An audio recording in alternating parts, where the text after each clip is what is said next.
Country delight గురించి తెలిసింది. IIM, ఐఐటిలో చదువుకున్న వాళ్ళు ఈ కంపెనీ నడుపుతున్నారు.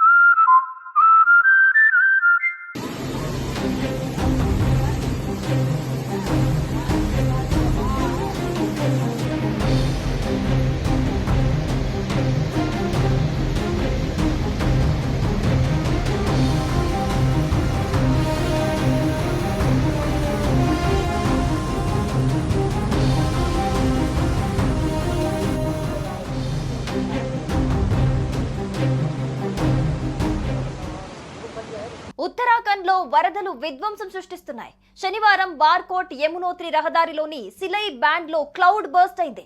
మేఘాలకు చిల్లులు పడ్డాయా అనేంతలా బార్కోట్ యమునోత్రి మార్గంలోని సిలాయ్ బంద్ లో వర్షం దంచి కొట్టింది. దీనితో నిర్మాణంలో ఉన్న హోటల్ స్థలం దెబ్బతింది. అక్కడే ఉన్న దాదాపు 9 మంది కార్మికులు కనిపించకుండా పోయారు. యమునోత్రి రహదారి కూడా ఈ విపత్తు వల్ల తీవ్ర నష్టం చోటు చేసుకుంది. గల్లంతైన కార్మికుల కోసం రెస్క్యూ టీం గాలిస్తోంది. సహాయక చర్యలు కొనసాగుతున్నాయి.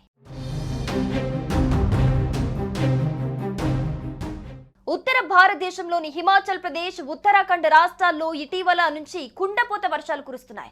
ఈ వర్షాల కారణంగా నదులు ఉప్పొంగి పలు ప్రాంతాల్లో ఆకస్మిక వరదలు సంభవించాయి. ముఖ్యంగా పర్వత ప్రాంతాల్లో భూకంపాలు, నేల కొరుకుడు సంఘటనలు కూడా నమోదవుతున్నాయి. ప్రజల ప్రాణాలకు ముప్పు ఏర్పడింది. రహదారులు, వంతెనలు ధ్వంసమయ్యాయి. పరిస్థితి మరింత దిగజారే అవకాశం ఉండటంతో అధికారులు అప్రమత్తమయ్యారు. సోమవారం కూడా భారీ వర్షాలు కురిసే అవకాశం ఉందని భారత వాతావరణ శాఖ హెచ్చరించింది. ఉరుములు, మెరుపులతో కూడిన వానలు పడతాయని ప్రజలు జాగ్రత్తగా ఉండాలని సూచించింది. అయితే ఉత్తరాఖండ్ లో గత కొన్ని రోజులుగా భారీ వర్షాలు కురుస్తున్నాయి. దీంతో నందప్రయాగ, బనేరో పాని వద్ద జాతీయ రహదారి ధ్వంసమవటంతో భారీగా వాహనాలు నిలిచిపోయాయి.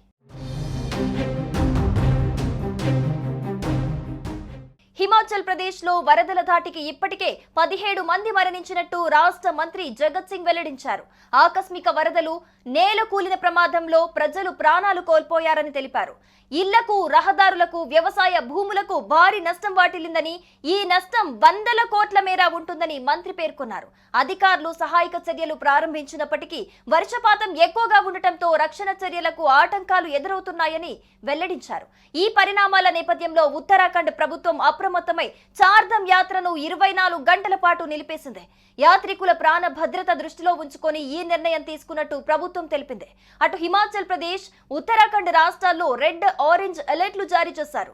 ప్రజలను అప్రమత్తంగా ఉండాలని, అవసరమైతే మాత్రమే ప్రయాణాలు చేయాలని అధికార యంత్రాంగం విజ్ఞప్తి చేసింది.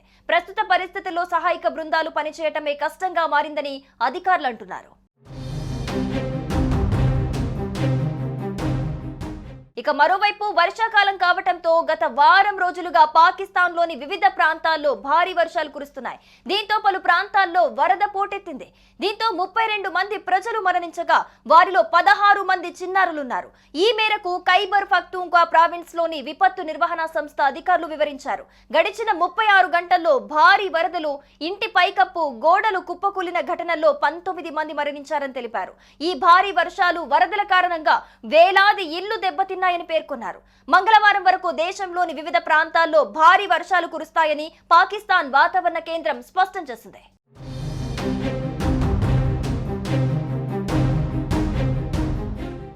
సుమన్ టీవీలో మీ పర్సనల్ అండ్ బిజినెస్ ప్రమోషన్స్ కోసం కింది నెంబర్కి కాంటాక్ట్ చేయండి.